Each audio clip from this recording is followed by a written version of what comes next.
কি করে আস্তে আস্তে সহ্য ক্ষমতার বাইরে চলে যাচ্ছে। আপনার রব তাকিয়ে আছে। শনিবার, রবিবার, সোমবার, মঙ্গলবার, বুধ হয়ে বৃহস্পতি হয়ে আবার শুক্রবার, সপ্তাহ চলে যাচ্ছে, মাস হয়ে যাচ্ছে। আপনি শুধু রবের দিকে তাকায় সবর করে আছেন। রবের যেই দিন ইচ্ছা হবে, রব ফেরেশতাকে বলবে, কিরে আমার বান্দাকে মাসের পর মাস, বছরের পর বছর কষ্ট দিচ্ছে, সেইভাবে ধৈর্য ধরে সহ্য করে আছে কেন?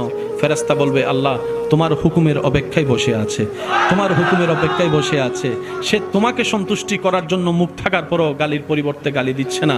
আল্লাহ সে তোমাকে রাজি করার জন্য মারের পরিবর্তে মার দিচ্ছে না। সে দুনিয়ার মানুষ সৃষ্টি তাকে কষ্ট দিচ্ছে, সে তোমার সৃষ্টিকে ভালোবাসা দিয়ে যাচ্ছে, মায়া দিয়ে যাচ্ছে, সেবা দিয়ে যাচ্ছে।